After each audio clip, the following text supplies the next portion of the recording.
Jimmy Dore, that he, in terms of like things like we brought up before around people like Ocasio-Cortez or people like Bernie Sanders, he's been a very critical, and he speaks very plainly in relationship to the war celebration, the coziness of those types with the Democratic corporatists. Bernie Sanders was sort of flipping around in terms of his coziness with the Democratic Party now. Ocasio-Cortez celebrating John McCain, all of this. So he's right on target around that, which makes it even more stunning in a way that he somehow is missing this open, and we'll point out later, he also is very critical of Israel, Netanyahu, and somehow he cannot take his audience to the place of actually analyzing the open source facts around what Russiagate, in its ongoing, unfolding fashion in the public sphere in relationship to courtrooms, actually is. So I'm going to play this clip. It's from maybe more than 6 months ago. It's Jimmy Dore on his show, actually doing an analysis of an interview by Aaron Mate on the Real News Network of the author of the book Collusion, Luke Harding, and we actually responded to this very same interview in relationship to Caitlin Johnstone's take on it in a previous Antedote that I believe was called "The Danger of Not Addressing Russiagate" or something like that. Is that right, Greg? I think that's the title. Very, very close to the actual title. Okay, so I'm going to play some of this clip here, and just to sort of draw out how this is operating, and then we'll delve a little more deeply into it. So here we go. That because that's also an assertion of the infamous Steele dossier, that there's a transactional relationship between Trump and the Kremlin, and that Putin has been cultivating Trump for several years now. But explain why you think that is, and why you think there's evidence of a transactional relationship. Well, I think you just have to kind of look at what's happened. We had Donald Trump's trip back in the kind of late Cold War period, and I talked to a whole number of sources for this book, some in Moscow, some in London, some in Washington, some defectors. I met with Chris Steele, the author of the dossier, as well. He met with Chris Steele, the author of the dossier, which sounds impressive until you realize Chris Steele didn't fucking meet with anybody who he talked to write the dossier. And he paid people to tell him stories. And that's all the dossier was. That's literally what it was. A guy, Chris, he had money to throw around. He called people he knew 15 years earlier in Russia. He doesn't even speak Russian. He calls them, says, I got some money if you have some stories on Trump. They're like, oh, we got stories. You got money? We got stories. So he says, I've talked to Chris Steele, who didn't meet with anybody. All right, here we go. Did you want to say? No. I mean, that's a pretty disingenuous way to actually talk about it. I mean, this was the head of the MI6 desk for Russia, I believe, and to sort of paint that as if he is just necessarily in this dossier, just paying people for stories and making it all up. Maybe that's the case. You actually read it, and the dossier, go read back through it. It looks like exactly what it's said to be, a raw intelligence document. In even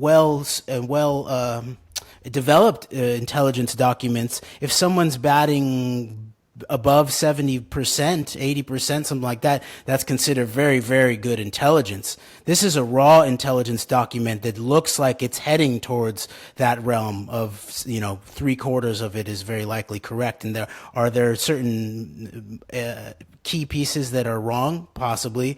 But the overall scheme of it looks like it's not just Steele paying people to tell him stories, and that he doesn't know anybody. No, he was the guy. He headed the MI6 Russia desk, so he has some contacts that might be able to tell him certain things. Now, if you want to question about the motives of why MI6 might be, an ex-MI6 operative officer might be doing this, and then also relate it back to things like his company's relationship in the past with Oleg Deripaska, who is a key Russian Jewish industrialists involved in all of this, apparently.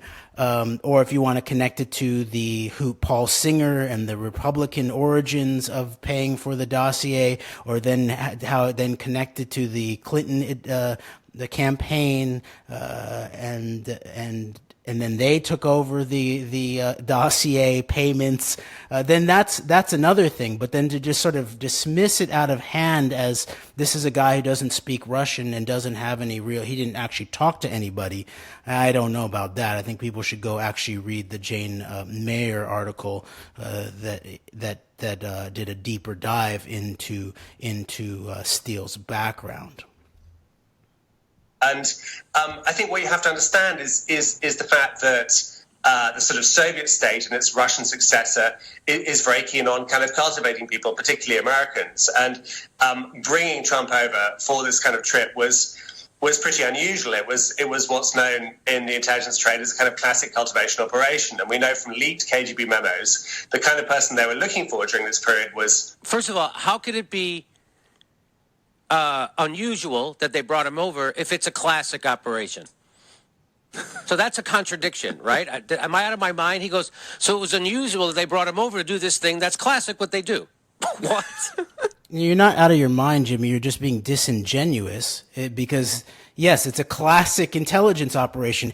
What percentage of we the people have been brought over to Moscow on a paid trip, or to go check it out at the height of the Cold War? Yeah, no one I know, I don't think. So, so that's just being disingenuous in a way. It's for it to be it's a classic operation, intelligence operation, and it's also not every single person in the United States of America has been cultivated in such a manner as Donald Trump obviously has been way back. So I'm just going to finish this off right now.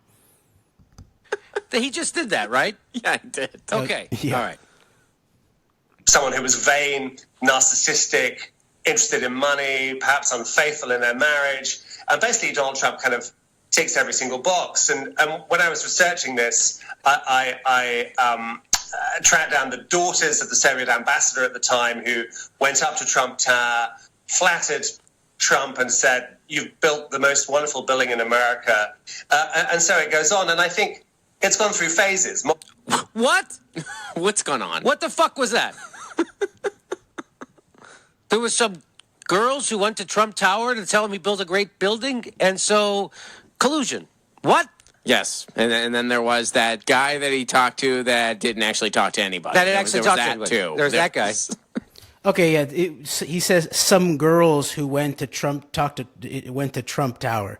Yeah, not exactly. I agree that Luke Harding does not make a very good verbal case for all that's actually his research and his book actually represents. And I would also then say too is that pretty much like everybody else, he does not deal with the actual totality of this operation, especially in how tightly this long-term operation relates to Israel and mob activities and shadow government activities in the United States of America for a long time too.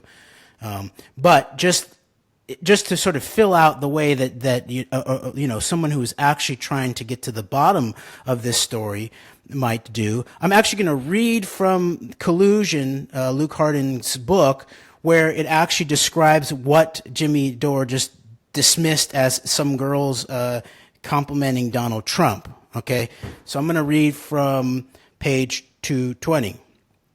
The KGB wouldn't invite someone to Moscow out of altruism. Dignitaries flown to the USSR on expenses-paid trips were typically left-leaning writers or cultural figures. The state would expend hard currency. The visitor would say some nice things about Soviet life. The press would report these remarks, seeing in them a stamp of approval.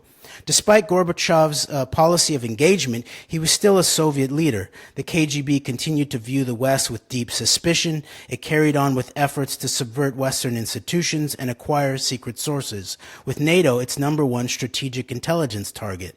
Nor did the KGB foresee imminent political upheaval. Its officers assumed the USSR would go on for a long time.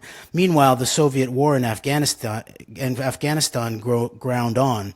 At this point, it is unclear clear how the KGB regarded Trump. To become a full KGB agent, a foreigner had to agree to two things. A, quote, agent in a Russian or British context was a secret intelligence source. One was, quote, conspiratorial collaboration, unquote. The other was willingness to take KGB instruction. According to Andrew and Gordievsky's book, Comrade Kryotchkov's Instructions, targets who failed to meet these criteria were classified as, quote, confidential contacts, unquote. The Russian word was doveritelnaya shvyaz. The aspiration was to turn trusted contacts into full-blown agents, an upper rung of the ladder. As Kryotchov explained, KGB residents were urged to abandon, quote, stereotyped methods, unquote, of recruitment and use more flexible strategies, if necessary, getting their wives or other family members to help. As Trump tells it, the idea for his first trip to Moscow came after he found himself seated next to the Soviet ambassador Yuri Dubinin. This was in autumn 1986. The event was a luncheon held by Leonard Lauder, the businessman son of Estee Lauder.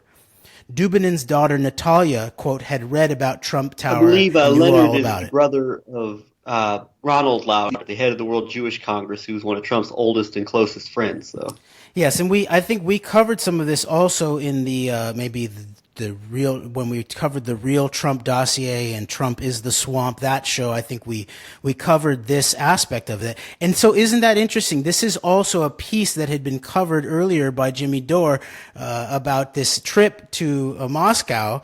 And yet here we see Lauder is the one who held the luncheon where then Trump sat next to the Soviet ambassador Yuri Dubinin.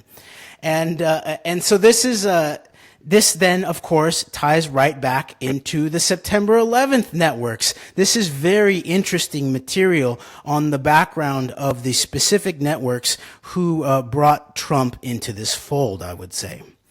So yeah, go ahead. Dubinin's daughter Natalia, quote, had read about Trump Tower and knew all about it, unquote, Trump said in his 1987 bestseller, The Art of the Deal. Trump continued, quote, one thing led to another, and now I'm talking about building a large luxury hotel across the street from the Kremlin in partnership with the Soviet government, unquote. Trump's chatty version of events is incomplete. According to Natalia Dubinina, and this is who Dore is referring to as some girl, you know. According to Natalia Dubinina, this is the daughter of a key Soviet ambassador. The actual story involved a more determined effort by the Soviet government to seek out Trump. In February 1985, Kryotchkov complained again about, quote, the lack of appreciable results of recruitment against the Americans in most residencies, unquote. The ambassador arrived in New York in March 1986. His original job was Soviet ambassador to the UN. Dubinina was already living in the city with her family, and she was part of the Soviet UN delegation. Dubinin wouldn't have answered to the KGB, and his role wasn't formally an intelligence one, but he would have had close contacts with the power apparatus in Moscow. He enjoyed greater trust than other lesser ambassadors. Dubinina said she picked up her father at the airport. It was his first time in New York City. She took him on a tour. The first building they saw was Trump Tower on Fifth Avenue. She told Komsomolskaya Pravda newspaper. And Dubinin was so excited he decided to go inside to meet the building's owner. They got into the elevator. At the top, Dubinina said they met Trump. The ambassador, quote, fluent in English and a brilliant master of negotiations, unquote, charmed the busy Trump, telling him, quote, the first thing I saw in the city is your tower, unquote.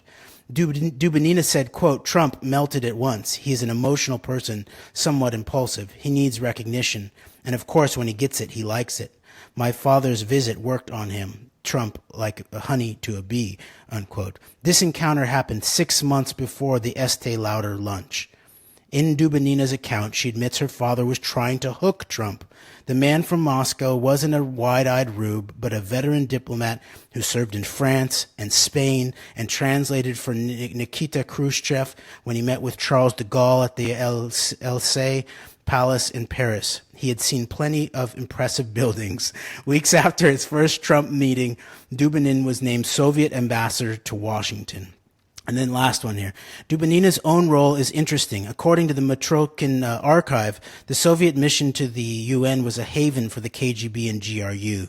Many of the 300 Soviet nationals employed at the UN Secretariat were Soviet intelligence officers working undercover, including as personal assistants to Secretary Generals.